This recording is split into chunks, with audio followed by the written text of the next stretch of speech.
بنورنا الدنيا وننشر في الفضاء أملا ونعلي عزم همتنا فمن طلب العلا وصل. العالمين والعاقبة للمتقين والصلاة والسلام على سيد الأنبياء والمرسلين سيدنا وحبيبنا وحبيب رب العالمين محمد وعلى آله وأصحابه ومن هدى بهديه إلى يوم الدين. باب صفة الشمس والقمر بحسبان قال مجاهد كحسبان الرحى وقال غيره بحساب ومنازل لا يعدوانها. حسبان جماعة حساب مثل شهاب وشهبان. امام بخاری نے یہاں پر ایک تو امام مجاہد کا قول نقل کیا جس کو عبد بن حمید نے اپنی کتاب میں سند متصل کے ساتھ ذکر کیا ہے کہ حسبان کا ایک معنی ہے ایسے ہی جیسے ہاتھ سے چلائی جانے والی چکی یہ اپنے مدار میں گول گھومتی ہے، اسی طریقے سے سورج اور چاند کا گول گھومنا، اور جیسے چکی کا پارٹ یہ ذرہ برابر بھی آگے پیچھے نہیں ہوتا ہے، اسی طریقے سے ان کا بھی آگے پیچھے نہ ہونا۔ اس کے بعد فرماتے ہیں وقال غیرہ، اور ان کے علاوہ نے فرمایا۔ وقال غیرہ سے کیا مراد ہے؟ حافظ الدنیا ابن حجر اسقلانی فرماتے ہیں وقال غیرہ، جب اس کی تحقیق کی تو پتہ چلا وقال ابن عباس کہ یہ قول حضرت عبداللہ ابن عباس کا ہے، کہ حضرت عبداللہ ابن عباس اس کی تفسیر فرماتے ہیں بحساب ومنازل لا يعدوانها، کہ اس سے مراد حساب ہے اور اس کی منزلیں ہیں کہ وہ اپنی منزلوں میں آگے پیچھے تجاوز نہیں کرتے۔ تو گویا کہ چاند اور سورج کا اپنی منزلوں کو طے کرنا، جیسا کل بتایا گیا کہ سورج کی اس کی اپنی منزلیں ہیں، ایسے ہی چاند کی اس کی اپنی منزلیں ہیں۔ سورج اپنی منزل کو یہ پورا کرتا ہے 365 دن میں، سال بھر میں، اور چاند یہ اپنی منزل کو پورا کرتا ہے 355 دنوں میں۔ کتنے دنوں میں؟ 355 یا 57 دنوں کے اندر میں۔ اسی لیے قمری اور شمسی اعتبار سے عام طور پر 10 دن کا فرق ہوتا ہے سال بھر کا۔ کتنے دن کا فرق ہوتا ہے؟ 10 دن کا۔ تو فرماتے ہیں یہاں پر وہی مراد ہے لا یعدوانہا، کہ ان کی جو اللہ رب العزت نے جو مدار میں جو منزلیں متعین کی ہے اسی منزل کے مطابق وہ کام کرتے رہتے ہیں۔ اس کے بعد حسبان کے سلسلے میں امام بخاری فرماتے ہیں حسبان جماعت حساب۔ حسبان کیا ہے؟ تو حسبان کے سلسلے میں ایک تو اسماعیلی فرماتے ہیں کہ حسبان اس کے یہاں پر اصلیت کے اعتبار سے اس کی 2 حیثیتیں ہو سکتی ہیں، یا تو حسبان اس کو مصدر مانا جائے جیسے غفران، کفران، تو اسی طریقے سے حسبان، تو یہ اس کی ایک حیثیت مصدر کی ہو سکتی ہے، اور اس کی دوسری حیثیت یہ ہو سکتی ہے کہ یہ جمع ہو۔ امام بخاری نے اسی کی طرف اشارہ کیا جماعت حساب، کہ حساب کی جمع ہے مثل شہاب و شہبان، جیسے رکبان یا راکب کی جمع آتی ہے، اسی طرح سے شہاب یا شہبان کی جمع آتی ہے، اس کی جمع شہبان آتی ہے، اسی طرح حساب اس کی جمع حسبان ہے۔ تو امام بخاری نے ان کے اپنے نزدیک جو راجح تھا اس کی طرف اشارہ کیا، اور جو مرجوح تھا اسے چھوڑ دیا، کہ بعض حضرات نے جو اسے قرار دیا ہے کہ یہ مصدر ہے غفران اور کفران کی طرف، امام بخاری کا رجحان اس جانب نہیں گیا، اس وجہ سے آپ نے اسے جماعت و حساب ان کہہ کر اپنے رجحان کو ذکر کیا۔ حافظ ابن حجر فرماتے ہیں کہ دونوں طرح کے لوگ ملتے ہیں، بعض حضرات نے اسے مصدر مانا ہے اور بعض حضرات نے اسے جمع مانا ہے۔ عام طور پر رجحان لوگوں کی جمع کی ہے، جیسا کہ امام بخاری کا رجحان جمع کی طرف ہے۔ ضحاہا وضحوہا، کہا ضحاہا سے مراد اس کی روشنی. ضحا کس روشنی کو کہا جاتا ہے؟ تو فرماتے ہیں سورج کے نکلنے کے بعد تقریباً 20 یا 25 منٹ کے بعد جب اس میں تپش شروع ہو جاتی ہے اور وہ اپنے شباب کی طرف بڑھنے لگتا ہے تو اسی روشنی کو ضحا کہا جاتا ہے. گویا کہ ضحا کا وقت طلوع شمس کے 20 منٹ کے بعد سے شروع ہو کر زوال سے پہلے تک کے وقت کے اوپر ضحا کا اطلاق ہوتا ہے. اسی لیے اختلاف پایا جاتا ہے کہ کیا اشراق اور چاشت ایک ہے یا دونوں الگ الگ ہیں. بعض فقہا نے دونوں کو الگ الگ نفل اور مسنون قرار دیا ہے اور بعض نے دونوں کو ایک قرار دیا. کیوں؟ اس لیے کہ دونوں کا وقت تقریباً ایک ہے کہ 20 یعنی ایک نیزہ سورج کا ایک نیزے کے برابر اٹھ جانا یا 20 منٹ لگتے ہیں اسے. تو سورج جب ایک نیزے کے برابر اٹھ جاتا ہے تو وہاں سے ضحا کا اطلاق ہوتا ہے سورج کی روشنی پر. تو وہاں فرماتے ہیں ضحاہا ضوءھا، اس سے مراد اس کی روشنی ہے. اور ایک چیز آپ کو بیان کی گئی کہ قرآن کریم نے اپنی ذاتی روشنی یا کسی سے مستعار لی گئی روشنی ان دونوں کے لیے الگ الگ الفاظ کا استعمال کیا ہے. ان تدرک القمر، سورہ یاسین کی آیت کریمہ کی طرف اشارہ کرتے ہیں لا يستر ضوء احدهما ضوء الاخر ولا ينبغي لهما ذلك. اللہ رب العزت نے سورہ یاسین میں فرمایا ہے کہ ان تدرک القمر، کہ ایسا ہو نہیں سکتا کہ سورج یہ چاند کو پکڑ لے. سورج یہ چاند کو کیا کر لے؟ پکڑ لے. کیا مطلب؟ کہ ایسا ممکن ہی نہیں ہے کبھی بھی کہ ایسا ہو جائے کہ چاند نہ نکلے اور اس کے وقت پر سورج نکل آئے. جیسے رات میں چاند نکلتا ہے اور دن میں کون ہوتا ہے؟ سورج ہوتا ہے. تو کہا ایسا نہیں ہو سکتا ہے کہ رات کے 11-12 بجے سورج نکل آئے. تو اسی کو قرآن نے اشارہ کیا ان تدرک القمر، کہ اللہ نے ان کو ایسا معمول کر دیا ہے کہ وہ ہر ایک اپنا کام کر رہا ہے. اسی لیے فرماتے ہیں لا يستر ضوء احدهما ضوء الاخر، کہ ان میں سے کوئی ایک دوسرے کی روشنی کو چھپاتا نہیں ہے. کیا مطلب؟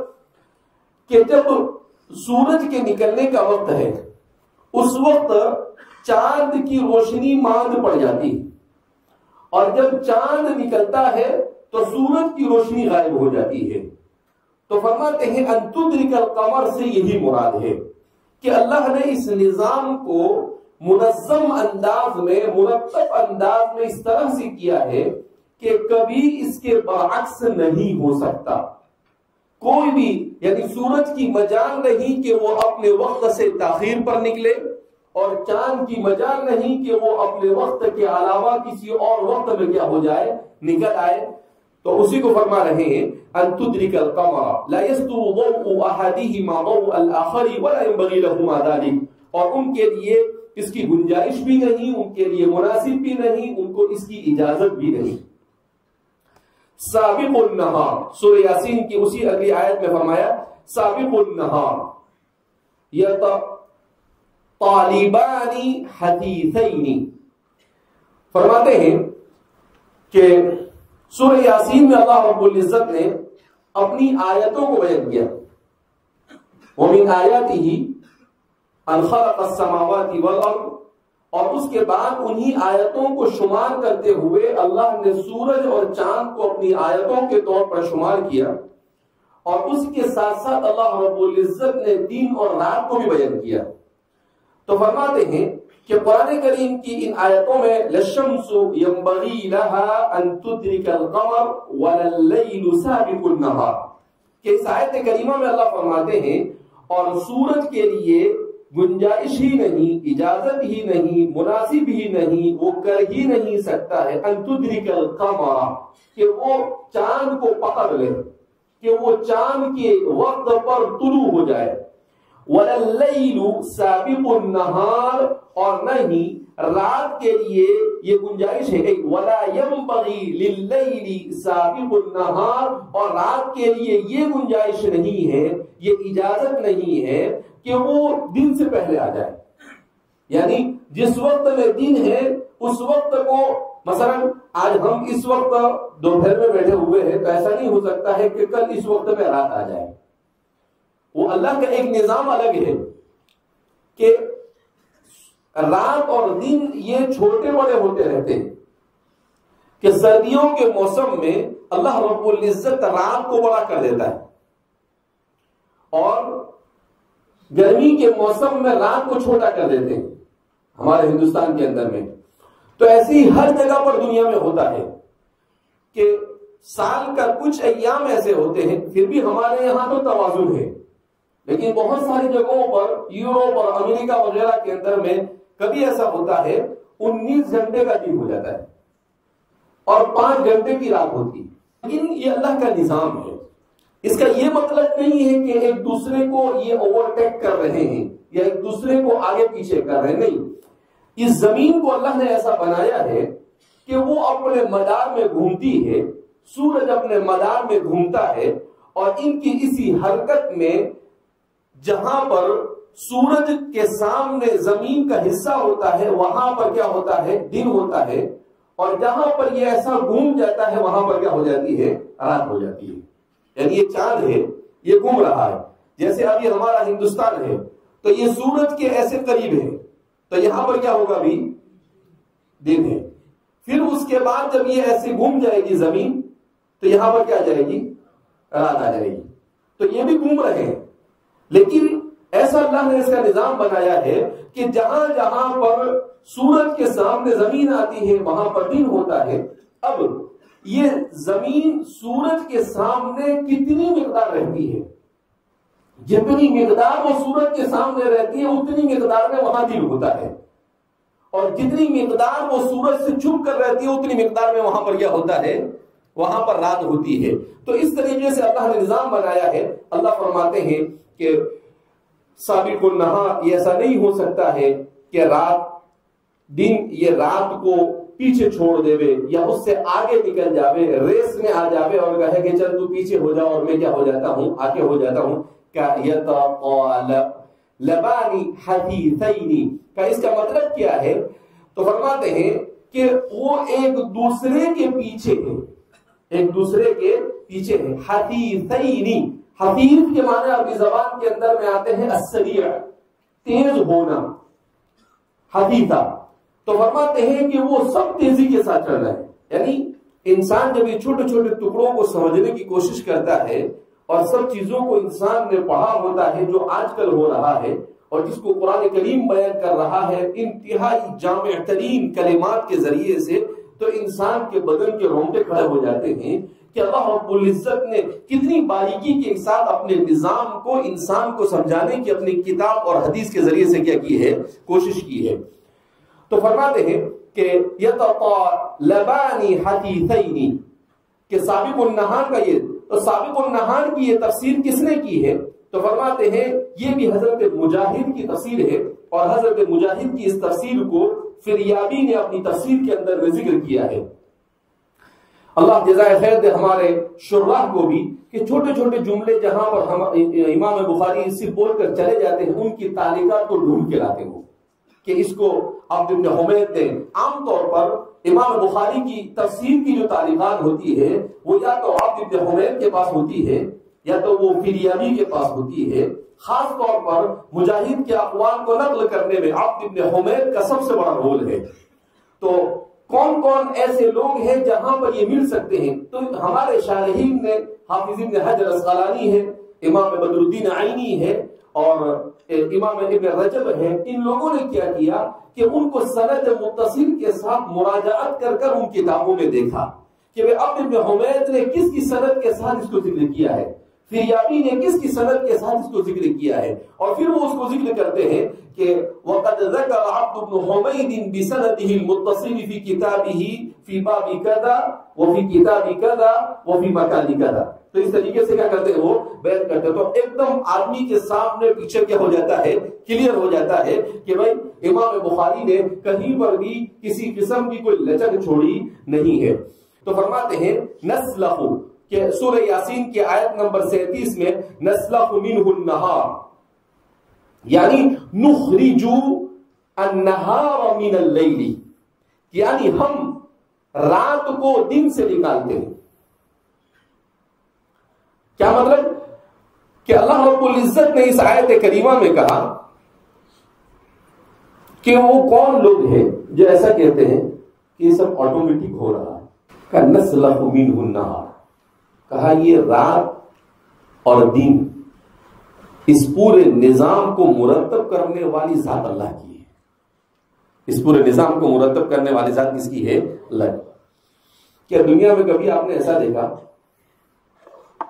کہ 2-4 گول موتی لاؤ اور لا کر یہاں پر آپ رکھ دو اور پھر اس کے بعد کہو کہ وہ برابر ترتیب کے ساتھ گول گول گھومتے رہے؟ هل يمكن هذا؟ جب چھوٹا سا موتی یہ خود بخود اپنے میدان میں نہیں گھوم سکتا ہے تو یہ اتنا بڑا باوا ایسے ہی گھوم رہا ہے۔